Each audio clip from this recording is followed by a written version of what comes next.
I stood in front of the full-length mirror, smoothing down my simple black dress, while my sister Elena's words from last year's gala still rang in my ears. "Oh, Maggie, always hiding in the shadows. Someone needs to teach you how to shine. My name is Maggie Montgomery, and tonight I'm done hiding." The annual Women in Business Empowerment Gala buzzed with energy as I made my way through the crowd.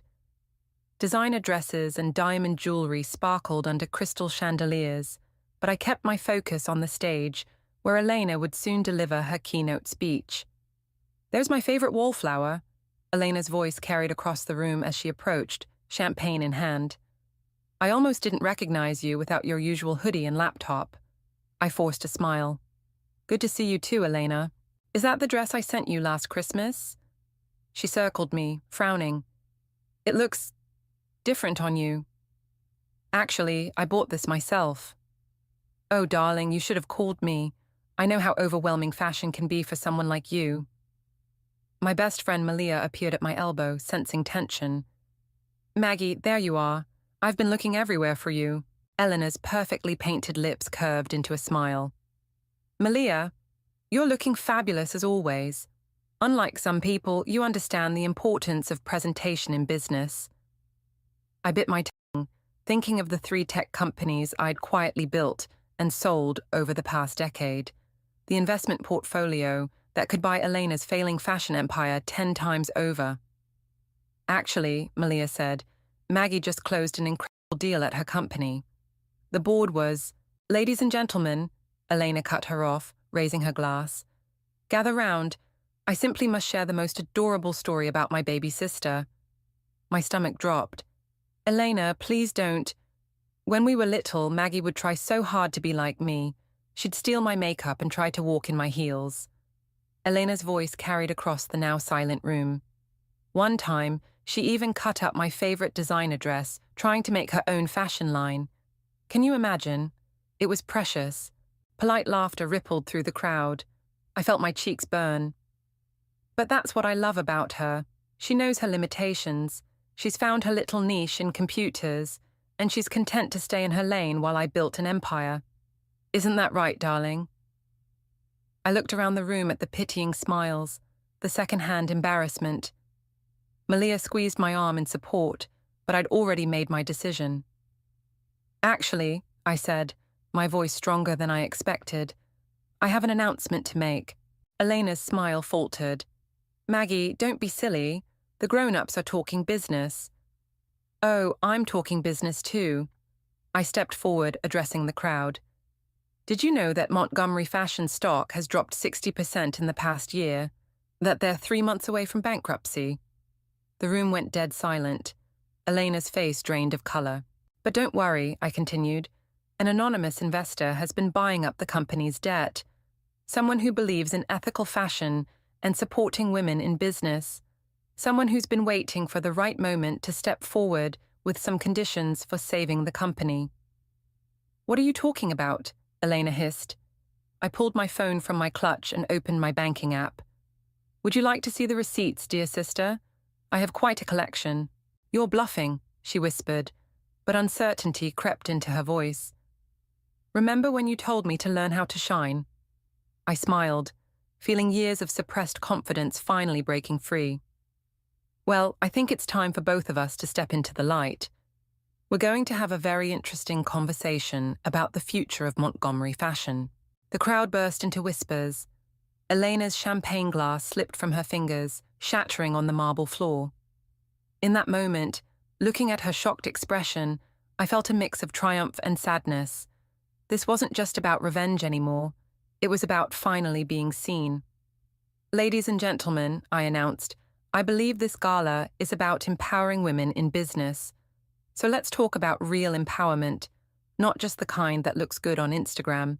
As security rushed to escort Elena away from her growing panic attack, I caught Malia's proud grin and Jordan McCarthy's intrigued stare from across the room. But it was Paige, Elena's assistant, whose knowing nod told me I'd just opened a Pandora's box of secrets. I picked up Elena's abandoned microphone, my heart pounding but my voice steady. "Now, who's ready to hear about the future of ethical fashion?" The room erupted in applause, and for the first time in my life, I didn't feel like anyone's shadow. I was about to change everything, for better or worse, and God help me, I was going to enjoy every minute of it. "You really did it," Malia said, pouring us both another glass of wine in my home office. The morning sun streamed through floor-to-ceiling windows, illuminating walls of servers and multiple monitor displays. "You actually stood up to her." I clicked through the avalanche of emails flooding my inbox since last night's gala. "The press is having a field day. Tech sister emerges from fashion queen's shadow." "Good, let them talk." Malia settled into my ergonomic chair. "But are you ready for what comes next?" Before I could answer, my phone buzzed. Elena's face flashed on the screen for the 20th time since last night. I declined the call. "You'll have to talk to her eventually," Malia said. "Not until the paperwork is finalized." I pulled up a complex spreadsheet showing years of strategic investments. "Look at this. She's been running the company into the ground for years. Unpaid overtime, sweatshop labor, environmental violations." "Miss Montgomery," my AI assistant's voice interrupted. "Jordan McCarthy is here for your 10 a.m. Malia raised an eyebrow. "The tech blogger? Moving fast, aren't we?" "It's not like that. He's been investigating ethical violations in the fashion industry. I need allies for what's coming next." Jordan walked in, leather messenger bag slung over his shoulder. His casual attire, jeans and a wrinkled button-down, contrasted sharply with the sleek office. "Impressive setup," he said, eyeing my tech, though I expected nothing less from the woman who created SecureFlow. I froze. "How did you—" "Please. The anonymous developer who revolutionized cybersecurity 3 years ago. I've been tracking the digital breadcrumbs for months." He pulled out his laptop. "But that's not why I'm here. Tell me about Elena's company." For the next hour, I laid out everything. The shell companies, the covered-up workplace accidents, the environmental shortcuts. Jordan took rapid notes, occasionally whistling at particularly damning details. "This is Pulitzer-worthy stuff," he said finally. "But why now? Why not expose this years ago?" "Because—" My phone buzzed again. This time it was Noel, my ex-husband. I answered on speaker. "What is it?" "Mags, Elena's at my house. She's hysterical." "And that's my problem because she's threatening to expose your involvement in the data shield breach." My blood ran cold. Malia sat up straight, and Jordan stopped typing. "She's bluffing," I said, but my voice wavered. "She doesn't know anything about that." "She has documents, Maggie. Real ones." I ended the call, my hands shaking. The data shield incident, my first major hack, done to expose corporate corruption, was supposed to be untraceable. "I need to go," Jordan said, packing up quickly. "But whatever that was about, handle it fast. My exposé goes live in 48 hours. After he left, Malia turned to me. "Maggie, what aren't you telling me?" I pulled up an encrypted folder on my main screen. "Remember 5 years ago, when Data Shield's CEO was arrested for selling customer data? The hack that exposed everything? That was you. It needed to be done. They were selling people's private medical information to insurance companies." I ran my fingers through my hair. "But if Elena can prove my involvement—" "Then you're no better than her," Malia finished, "and your whole ethical crusade falls apart." My phone pinged with a text from Paige. "Emergency. Meet me at Cafe Luna in 20. Elena's planning something big." I grabbed my jacket. "I have to go." "Maggie," Malia caught my arm. "Are you sure you want to keep pulling this thread? Some secrets are buried for a reason." "I'm done being buried," I said, heading for the door. "It's time everyone saw the truth. About Elena, about me, about everything." At Cafe Luna, Paige sat in a corner booth, nervously shredding a napkin. "Frederick's involved," she said as soon as I sat down. "He's been embezzling funds for years, and Elena helped cover it up. But that's not the worst part." "What could be worse?" "Your mother's estate." Paige lowered her voice. "The money that was supposed to go to your tech scholarship foundation. Elena and Frederick diverted it all to save the company last year. I felt the floor drop out from under me. That money was meant to help girls from underprivileged backgrounds get into STEM. Mum's last wish. I have proof, Paige continued, sliding a USB drive across the table. But if they find out I gave this to you, they won't, I promised, pocketing the drive. But I need to know, why are you helping me? Paige's eyes hardened. Because 2 years ago, I watched Elena fire a pregnant woman for requesting medical leave. It's time someone stopped her. As I left the cafe, my phone buzzed with an email notification. The subject line made my heart stop. Final documentation, Montgomery Fashion Acquisition. It was time. In less than 24 hours, I would legally own my sister's company. The question was, what would she do to stop me? I opened my rideshare app, but instead of heading home, I input a different address. It was time to pay Noel a visit and find out exactly what Elena knew about my past. The game was changing, and I needed to know all the players. Noel's townhouse looked exactly the same as when I'd left 3 years ago. Even the wind chimes I'd hung still tinkled in the breeze. He opened the door before I could knock. "She's gone," he said, stepping aside to let me in. "But you should see this. Elena had left a hurricane in her wake. Papers scattered across Noel's usually pristine living room, empty wine glasses on the coffee table, and a familiar red leather diary lying open on the couch. My diary, from college. How did she get this? I picked it up with trembling hands. Said she found it while clearing out your mum's storage unit. Noel gathered the scattered papers. Maggie, there's stuff in there about Data Shield, about other companies too. I wrote everything in code. Elena hired someone to crack it. He handed me a stack of translated pages. She's desperate. The company means everything to her. I skimmed the decoded entries, my stomach churning. Did you read these? Enough to know you were busy in college. He sat beside me. Anonymous tips to the SEC, encrypted whistleblower reports, that mysterious server crash at PharmaCorp. My phone buzzed, Elena calling again. This time I answered. Family dinner. Tonight, 8 p.m. Her voice was steel. Vivienne's hosting. Elena, you owe me that much, little sister, before you destroy everything. She hung up before I could respond. Noel watched me with concern. You're not going, are you? I have to.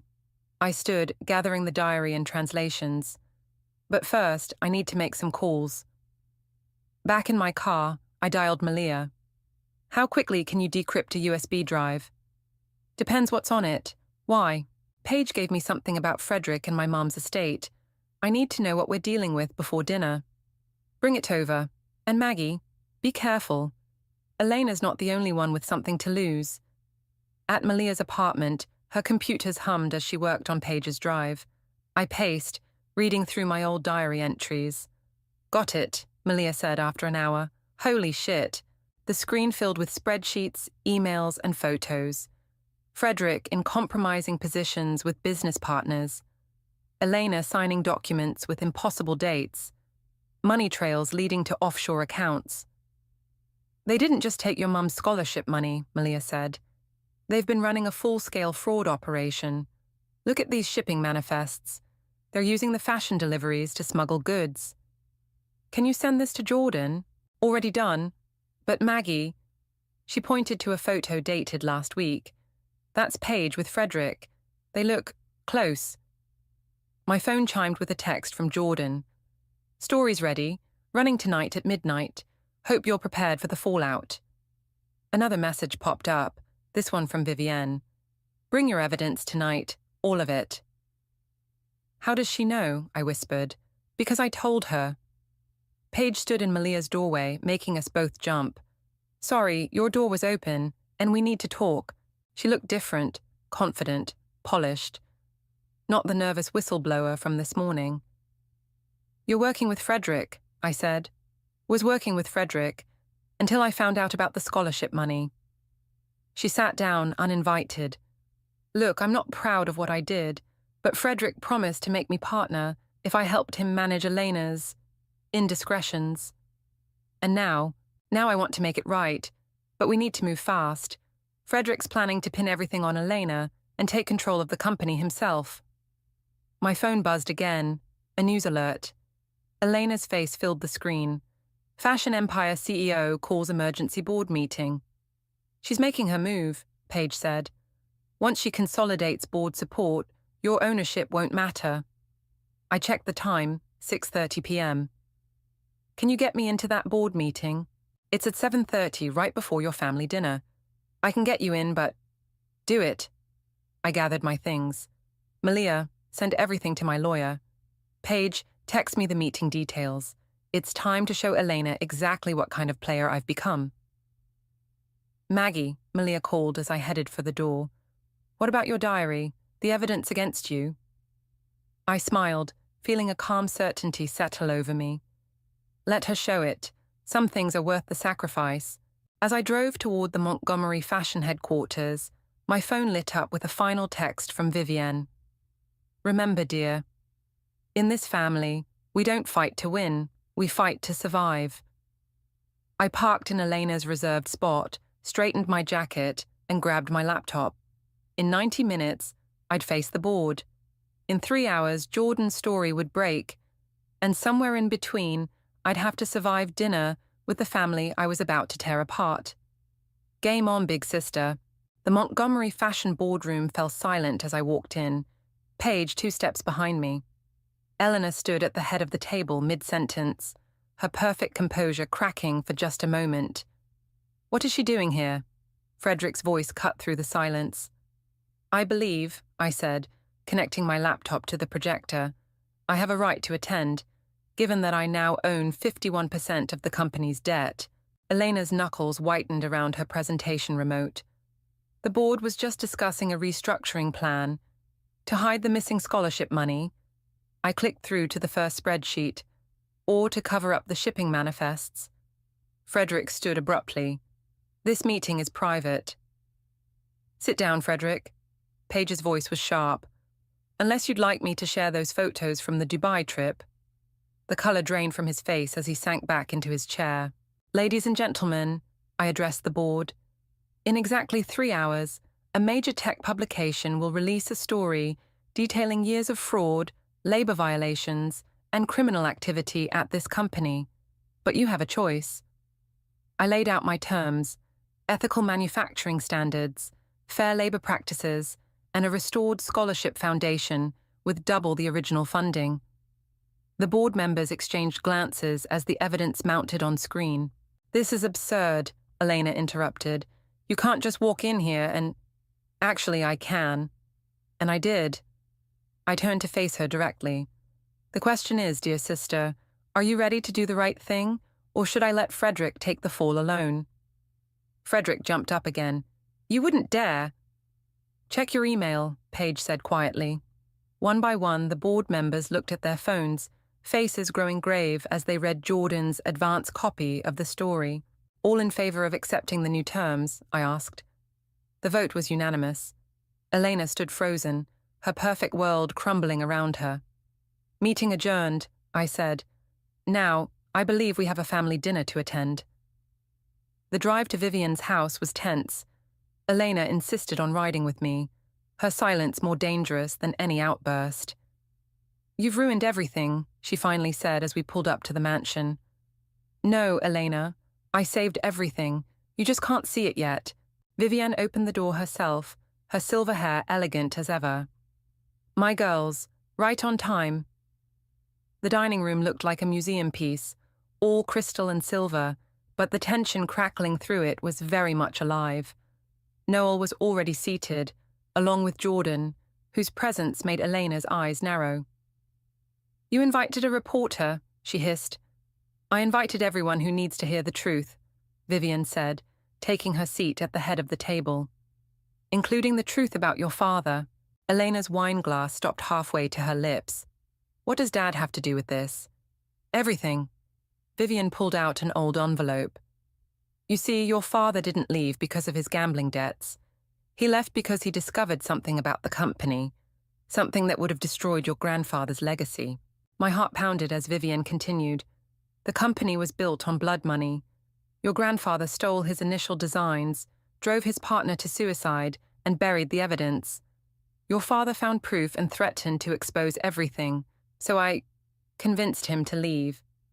Mom, Elena whispered, what did you do? What was necessary, just like Maggie is doing now. Vivian turned to me. You're more like me than you know, dear, but you're doing what I couldn't, breaking the cycle.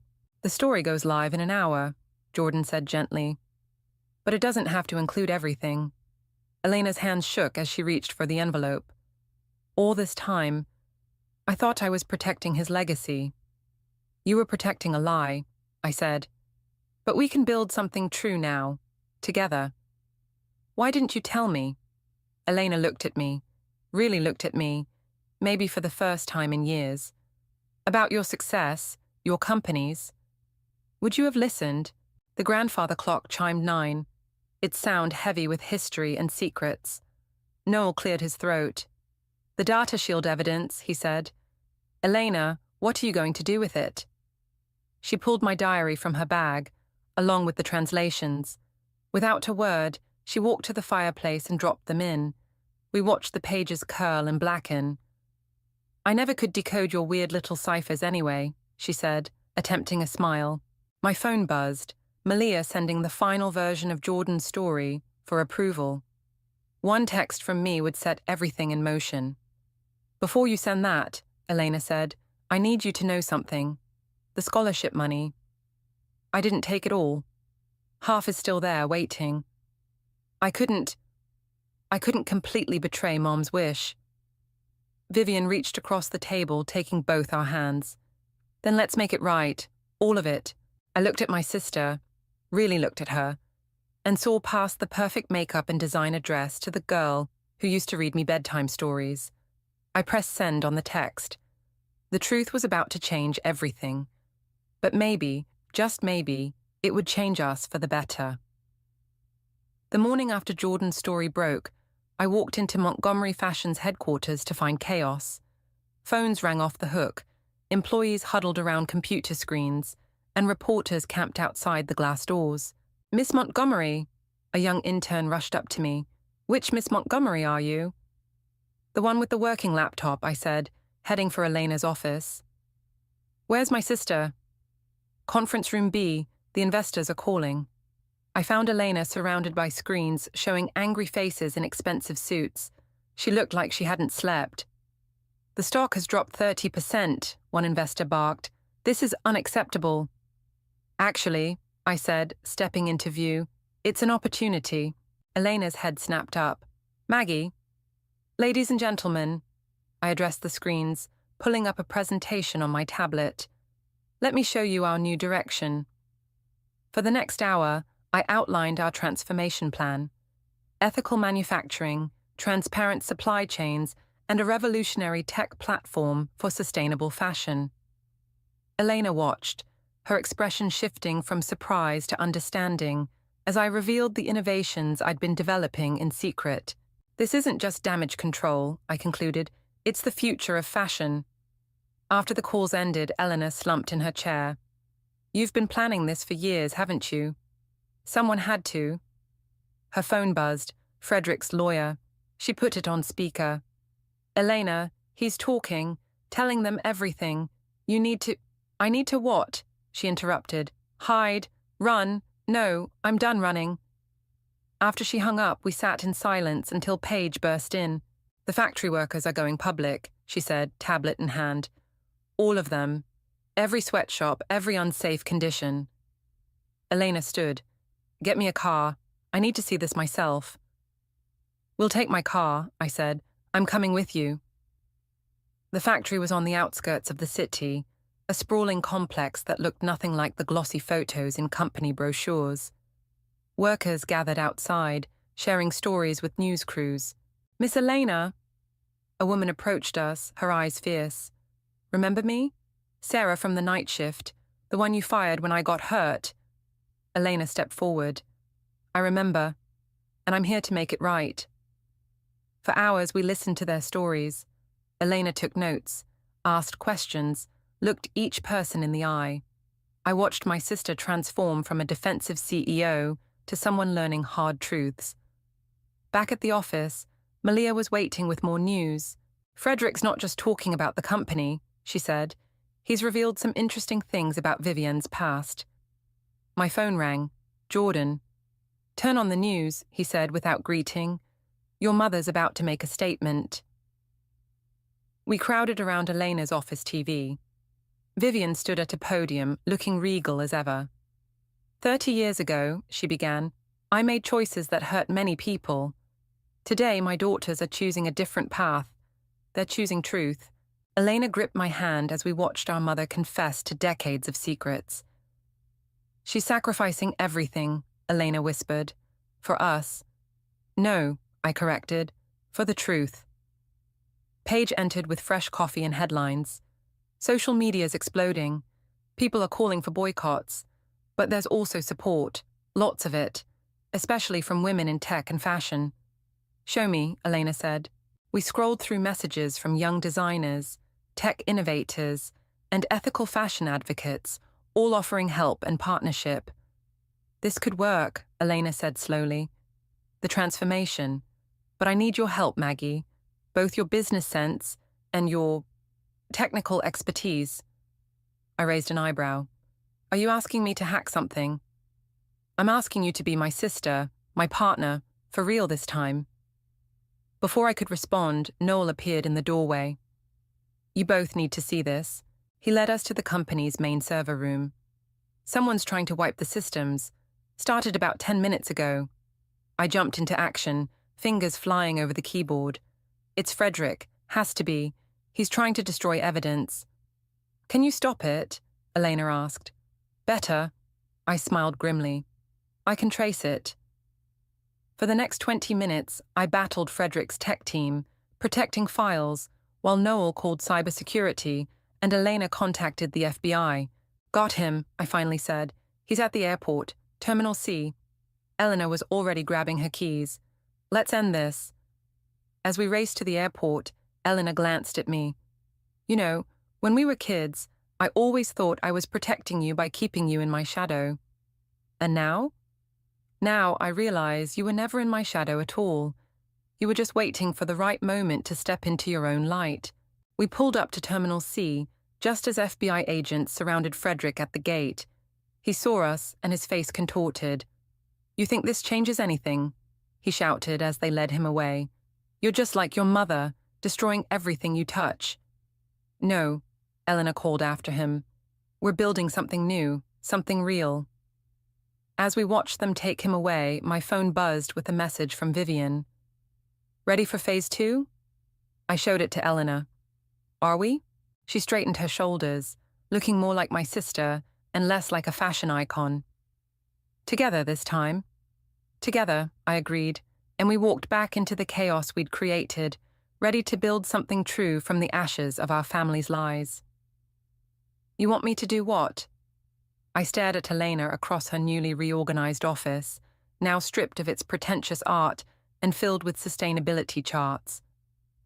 "Present at the Fashion Innovation Summit," she repeated. "Next week, with me. I don't do public speaking." The tech genius who brought down a fashion empire is afraid of a microphone. Jordan leaned against the doorframe, grinning. "That's going in my follow-up piece." "Nobody invited you to this meeting," I said, but couldn't help smiling. "Actually," Elena pulled up an email, "I did. We need media coverage of the company's transformation, and Jordan's already proven he can handle sensitive stories." My phone buzzed, Paige requesting an urgent meeting. Speaking of sensitive stories, I found Paige in the server room, surrounded by boxes of old files. "Look what I found in Frederick's personal storage." She handed me a stack of photographs. "It's about your father."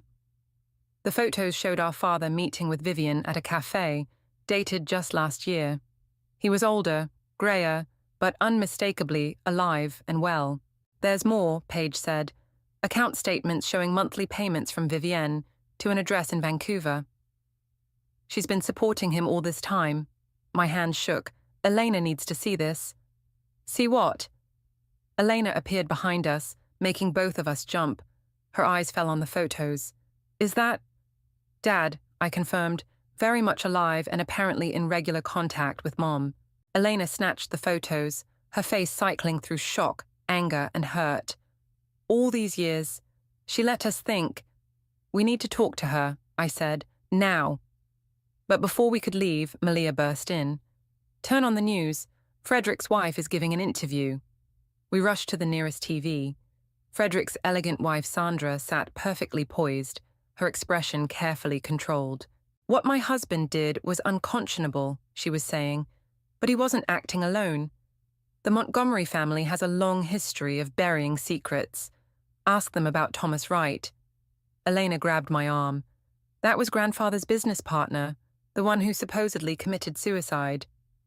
Sandra knows something, I said. We need to... Already on it, Jordan interrupted, phone to his ear. My source says Sandra has documents from Thomas's daughter. Apparently your grandfather didn't just steal designs, he stole the entire company through forged documents. The truth keeps getting uglier, Elena muttered. Then let's put all of it out there, I said. At the summit, complete transparency. That's corporate suicide, Paige protested. No, Elena straightened up. It's liberation, but first, we're going to Vancouver. 2 hours later, we were on a private jet heading north. Elena paced the aisle while I dug through old company records on my laptop. Found something, I said. Thomas Wright's daughter is still alive, living in Seattle. Book her a ticket to the summit, Elena ordered. It's time everyone heard the whole story. My phone lit up with a text from Vivienne. I know where you're going. He's expecting you. Mom knew we'd find out eventually, I realized. This was all part of her plan. Of course it was. Elena laughed bitterly. She's always 10 steps ahead. The Vancouver address led us to a modest house overlooking the water. Our father opened the door before we knocked. I wondered when you'd find me, he said simply. We sat in his living room, the silence heavy with 20 years of absence. Finally, Elena spoke. Why did you really leave? He pulled out an old leather portfolio. Because of these. Original designs by Thomas Wright. Proof that your grandfather drove him to his death. Your mother gave me a choice. Take the money and disappear, or watch her destroy the evidence and everyone connected to it. And you chose money over your daughters? I couldn't keep the anger from my voice. I chose to keep the truth alive, he countered. Everything I received went into a trust, for both of you, to use when you were ready to make things right. Elena's phone chimed. Sandra was requesting a private meeting. She has Thomas's daughter's contact information, Elena said. She's willing to trade it for immunity from prosecution. The summit's in 5 days, I said. Can we pull this all together in time? We have to. Elena stood. Dad, will you come? Tell your part of the story. He looked between us, seeing not the little girls he left behind but the women we'd become. Yes, it's time. As we left, I turned back. Why didn't you ever reach out? Let us know you were okay. Because you needed to find your own strength, he said, and look what you've done with it. Back on the plane, Elena pulled up the summit schedule on her tablet. Ready to rewrite fashion history, little sister?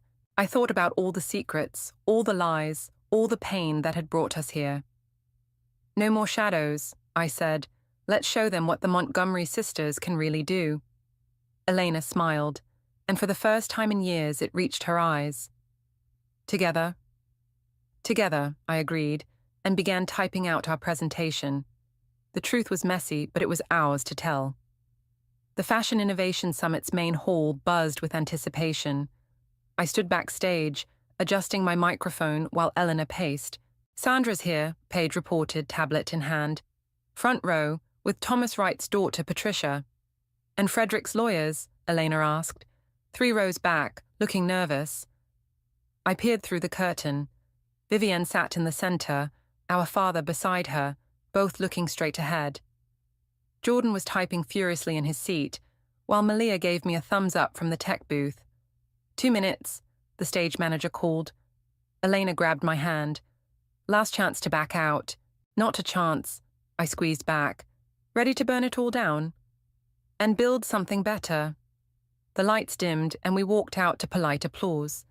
Elena took her place at the podium while I stood by the presentation screen.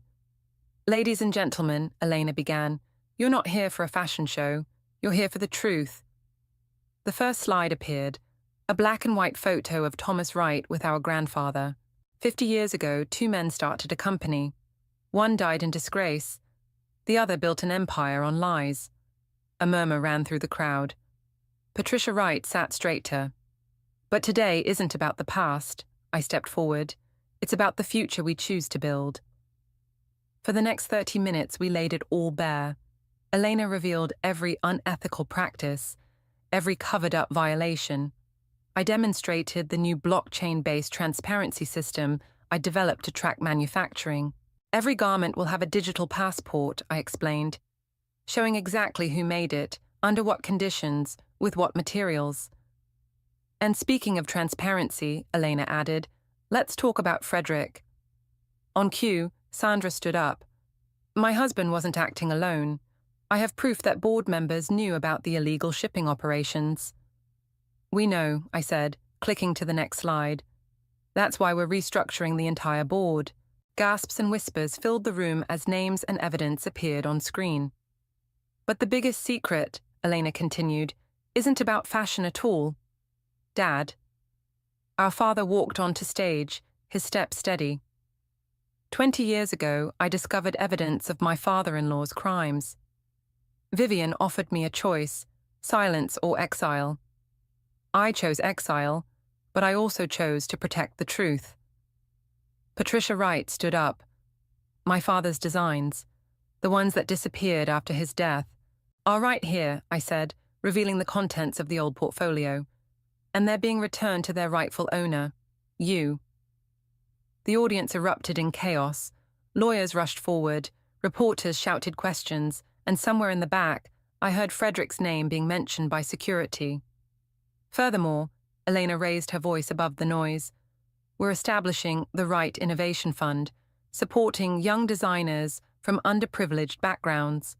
Using the money our father saved for us," I added, "along with my tech company profits and Elena's personal assets." Vivian stood slowly, drawing all eyes. "And I'm adding my shares to the fund. It's time for real change." Suddenly, the screens went black. Warning messages flashed across my laptop. "Someone's trying to crash the system," I announced, fingers flying over the keyboard. But they forgot who they're dealing with. Within minutes, I'd traced the attack and restored the presentation. "Courtesy of Frederick's legal team," I smiled grimly, "who've just violated their bail conditions." Security moved toward the lawyers as Elena continued our presentation. We outlined the company's transformation plan, our commitment to ethical practices, and the tech innovations that would make it possible. "We're not just changing a company," Elena concluded. "We're changing an industry. And we're starting right now," I added, launching the new system live on stage. The audience rose in a standing ovation. Patricia Wright made her way to the stage, tears in her eyes as she hugged us both. "Your grandfather would be proud," she whispered, "not of what was built on lies, but of what you're building on truth." Backstage after the presentation, Vivian waited with our father. "Well played," she said, "both of you. But remember, the hardest part comes next." "Actually," Elena smiled, checking her phone, "it's already happening. Our stock is up 30%. Ethical fashion brands are requesting partnerships, and Jordan's live blog of the summit is trending worldwide." "The Wright Innovation Fund website has crashed from application volume," Malia reported, rushing up. "And you both need to see this." She showed us her tablet. Frederick had posted a full confession online, throwing his co-conspirators under the bus in a desperate attempt to save himself. "Perfect timing," I said. "The FBI will love his detailed account of everyone involved." "Speaking of involvement," our father said quietly, "I'd like to help, if you'll have me." Elena and I exchanged looks. 20 years of anger and hurt didn't disappear in a day, but maybe, just maybe, there was a path forward. "The Wright Innovation Fund needs a director," Elena offered. "Someone who knows the importance of protecting creative rights," I added. He nodded, understanding the olive branch for what it was. As reporters clamored for follow-up interviews and industry leaders lined up to speak with us, Elena pulled me aside. Ready for what comes next? I looked at our unlikely family, broken, healing, but finally honest. Ready for anything. The revolution we'd started was just beginning, but for the first time, we were all stepping into the light together. The morning sun streamed through the renovated Montgomery fashion headquarters as I walked past workstations filled with young designers collaborating with tech developers. My new normal still felt surreal. "Your 9 a.m. is here," Paige announced as I entered the shared office Elena and I now occupied. "And Elena's running late." "Of course she is." I smiled, spotting the familiar figure waiting by the window. "Hello, Frederick." He turned, prison orange replaced by a subdued suit, his former arrogance gone. "Maggie, thank you for seeing me. You said you had something important to share. Information about other companies, similar operations to what we were running." He placed a thumb drive on my desk. "Consider it my attempt at making amends." "Or saving yourself at sentencing," I noted, but pocketed the drive. Elena burst in, slightly breathless. "Sorry, the Right Innovation Fund meeting ran long. Patricia had amazing ideas for the apprenticeship program." Frederick stood awkwardly. "I should go." "Stay," Elena commanded. "You helped create this mess. You should see how we're fixing it."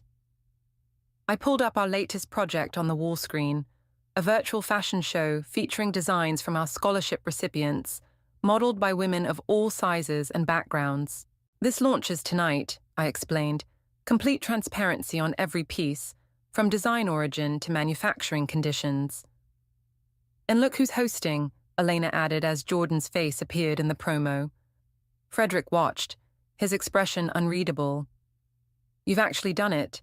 Changed everything." "Not everything," I said. "There's still work to do, starting with this." I held up his thumb drive. Elena raised an eyebrow. "More industry secrets. More chances to make things right," Frederick corrected. A knock interrupted us, Vivienne and our father, with Malia close behind. "The papers are ready," Malia announced. "Everything's set for the merger." Frederick looked confused. "Merger?" "Right Innovations is becoming part of the family again," Elena explained. "The right way this time." "Patricia and I are co-chairing the board," our father added, "with Vivienne as ethics advisor. And what about you two?" Frederick asked Elena and me. "We're stepping back from day-to-day operations," I said. "Focus on the tech side, developing new transparency tools." "And I'm launching a consultancy," Elena added, "helping other fashion houses transition to ethical practices." "Using your insider knowledge of what not to do," Frederick attempted humor. "Using our understanding of how hard change can be," Elena corrected, "and how necessary." My phone buzzed, Jordan sending the final cut of tonight's launch video. I played it on the main screen, watching our vision come to life. "Remember when you told me to learn how to shine?" I asked Elena. "I was wrong," she said. "You already knew how. I just couldn't see past my own reflection." Vivienne stepped forward. "The car's waiting. The press wants photos of the whole family at the launch." "The whole family?" I looked at our father. He smiled tentatively. "If you'll have me." "Actually," Elena pulled out an envelope, "we have something for you first." Inside were papers transferring partial ownership of the Right Innovation Fund to him, with conditions. "You'll work directly with Patricia," I explained, "using your experience to protect other innovators from what happened to her father." "And you'll be there," Elena added, "for every family dinner, every holiday, every milestone. No more running." He took the papers with shaking hands. "I don't deserve this chance." "None of us deserved our second chances," Vivienne said softly, "but we got them anyway." Frederick cleared his throat. "I should go. My lawyer's waiting." "Frederick," Elena called as he reached the door. "Thank you for showing us who we didn't want to become." He nodded once and left, carrying the weight of his choices. "Ready for tonight?" Malia asked, tablet ready. I looked around the office, at Elena arranging tomorrow's meetings, our parents reviewing right fund applications, Vivian making notes on ethical guidelines. Almost, I said. Just one more thing. I pulled up the company's original logo on my screen, the one Thomas Wright had designed all those years ago. Patricia approved it this morning, Elena said, watching me work. Dad, he came to stand between us, seeing his father-in-law's art transformed into something new. The logo morphed, incorporating elements of transparency and innovation while honoring its origins. Perfect, Vivian whispered. My phone lit up with messages, Paige coordinating security, Jordan sending last-minute updates, Noel confirming he'd be there to support us. You know, Elena said as we gathered our things, when this all started, I thought you were trying to destroy me. I was trying to save you, I corrected. Save us all. She linked her arm through mine as we headed for the elevator. Well, sister dear, mission accomplished. The doors opened to reveal the lobby filled with reporters, designers, and supporters. Our family fell into step behind us. Not perfect, not completely healed, but moving forward together. Ready? Elena squeezed my hand. I squeezed back, feeling the strength of truth and reconciliation in our grasp. Ready. Together, we stepped into the light we'd created, ready to shine on our own terms.